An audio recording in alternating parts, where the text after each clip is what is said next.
Para se të fillojmë me videon, do ju ftoja të abonoheshit në kanalin ton Thënie për Jetën dhe të klikoni si përziles për të marrë njoftimet e videove tona më të reja.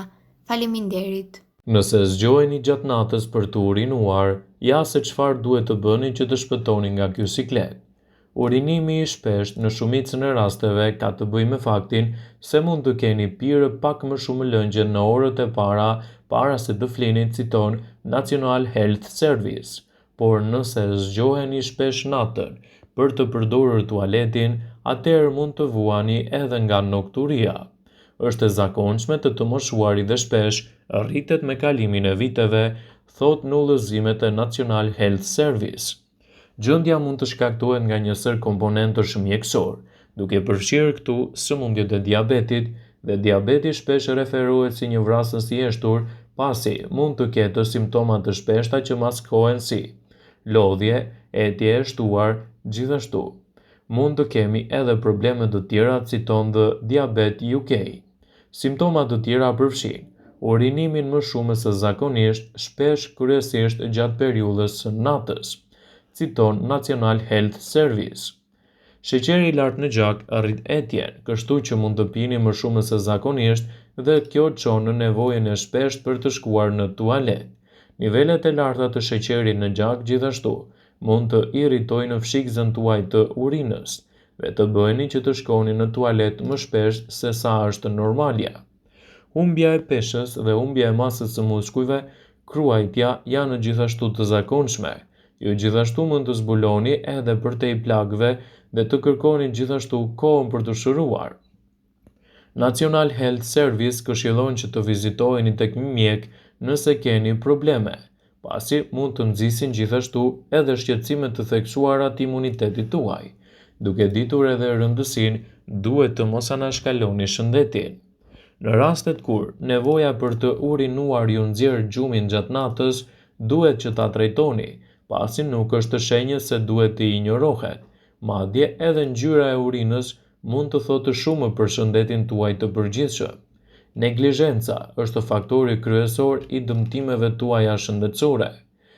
Gjithashtu, rreth 1/3 e të rriturve mbi moshën 30 vjeç thotë se duhet të ngrihen në mes të natës për të urinuar, dhe kjo rritet në 2/3 e të rriturve mbi moshën 65 vjeçare.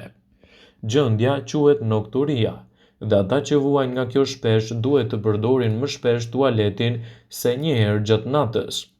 Nuk është vetëm shqetësimi që do të çoheni nga shtrati.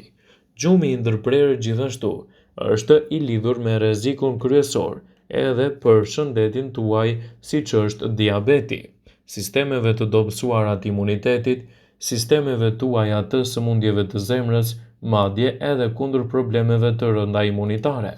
Andaj, nëse keni probleme me gjumin dhe ju detyron që të çoheni më shpesh gjatë natës, duhet i drejtoheni mjekut tuaj, pasi neglizhenca mund të krijojë shqetësime të theksuara në imunitetin tuaj. Ajo gjithashtu mund të shkaktojë probleme të shëndetit mendor si ankthi, depresioni dhe psikoza. Profesori i urologjisë Philip Van Kerebroek po i paralajmëron njerëzit që të shkojnë edhe shenjat e nokturisë nëse i shikojnë për herë të parë, t'i drejtohen mjekut të tyre, për të parandaluar kështu çdo komplikacion të mundshëm shëndetësor që lidhet me këtë shqetësim. Ai citon: "Njerëzit mendojnë se ngritja gjatë natës për të shkuar në tualet është vetëm një pjesë e rritjes së tyre, por nuk duhet të jetë kështu. Gjumi i dobët mund të dëmtojë seriozisht shëndetin tuaj dhe të krijojë kështu shqetësime të theksuara imunitare. Që do të ngriheni gjatë natës për të urinuar mund të jetë shqetësim i cili duhet të kërkojë edhe vëmendjen e shtuar tek mjekut, pasi në të kundërt mund të krijojë shqetësimet tuaja. Lajmi i mirë është se nokturia mund të mbahet nën kontroll dhe gjithashtu nuk duhet të vuani në heshtje. T'i drejtoheni mjekut tuaj për një zgjidhje alternative është çelësi më i mirë kundër këtij shqetësimi. Produktiviteti i marrëdhëniet mund të ndikojnë gjithashtu. Profesor Kerebroek, redaktori i Qendrës Kërkimore për Nokturinë, tha se mungesa e gjumit mund të ndikojë në të gjitha funksionet mendore, duke bërë më të vështirë të përqendroheni, të kujtoni gjërat dhe të merrni aftësi dhe fakte të reja. Jo vetëm që mungesa e gjumit mund të shkaktojë sëmundje nga më të ndryshmet, urinimi gjatë natës mund të jetë gjithashtu shenjë dyre. Nokturia mund të shkaktohet edhe nga një mbiprodhim i urinës që mund të jetë simptome kushteve serioze shëndetësore. Urinimi i tepërt, i quajtur poliuria, është kur ju shkakton më shumë se 2.5 litra lëngje në ditë. Kjo mund të ndodhë nëse jeni duke pirë sasi të tepërt të lëngjeve, ose mund të jetë simptom e diçkaje më serioze, siç mund të jenë infeksione të fshikëzës, gurë të veshkave, dëmtime të veshkave, prostatë zgjeruar dhe probleme të ngjashme të tilla. Nëse keni këto shqetësime, adresojeni atë tek mjeku juaj pasi është zgjidhja më e mirë në trajtim. Një person që ka diabet të tipi 2, ka sheqer të lartë në gjak. Veshkat reagojnë ndaj kësaj duke nxjerrë atë nga gjaku nëpërmjet urinës, duke shfaqur kështu edhe shqetësime të theksuara gjatë urinimit.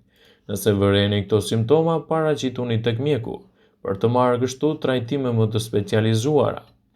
Neglizhenca e faktit të urinimit të tepërt gjatë natës mund të lidhet edhe me shqetësime të mëdha të shëndetit tuaj. Në mënyrë të ngjashme, nëse keni probleme me veshkat tuaja siç janë gurët, atëherë problemi i urinimit gjatë natës do të jetë më i theksuar. Është e rëndësishme që trajtimi duhet të bëhet në mënyrë korrekte në mbikëqyrjen e një mjeku, për të evituar kështu komplikacionet që mund t'i vinë në shëndetin tuaj. Urinimi i tepërt gjatë natës mund të lidhet edhe me shqetësime të theksuara të imunitetit. Shumica e njerëzve ka në përjetuar bezdinë e zgjimit në mes të natës, sidomos për të urinuar. Por pse mund të ndodhë kjo? Pirja e shumë e lëngjeve para gjumit mund të kontribuojë për këtë arsye dhe mund t'ju bëjë që të shkoni rregullisht gjatë natës për të urinuar dhe krijohen gjithashtu shqetësime të theksuara të imunitetit tuaj. Shkaqet më të zakonshme janë pirja e shumtë e lëngjeve para se të shkoni në shtrat dhe problemet të theksuara që lidhen vazhdimisht me gjumin, pasi ka shumë gjasa që të keni nevojë të urinoni sapo zgjoheni. Një shkak mund të jetë edhe ndryshimi hormonal. Me kalimin e moshës, trupi prodhon më pak antidiuretik, një kimikat që ndihmon në mbajtjen e lëngjeve dhe shmangjen e nevojës të theksuar për të shkuar më shpesh në tualet. Ndryshimet e prostatës mund të jenë një tjetër faktor, pasi gjëndrat rriten me kalimin e moshës dhe ushtrojnë presion mbi ureter. Një tjetër arsye përse shpesh urinoni gjatë natës mund të lidhet gjithashtu edhe me infeksionet tuaja të fshikëzës. Sëmundjet e zemrës mund të jenë gjithashtu shenja kryesore. Kur zemra dhe qarkullimi i gjakut do mësohet, do të vinë re gjithashtu një enjtje të theksuar të kyçeve të këmbës. Nëse jeni shtrirë ose i kemi këmbët në ajër, lëngu nga kjo enjtje absorbohet dhe qarkullimi i gjakut më pas do të rregullohet. Është e rëndësishme që nëse trupi shfaq këto shenja, t'i adresoni ato menjëherë mjekut përkatës. Por si të ndaloni urinimin gjatë natës? Ka disa masa paraprake që mund të merrni për të reduktuar shpeshherë nevojën për të urinuar gjatë natës.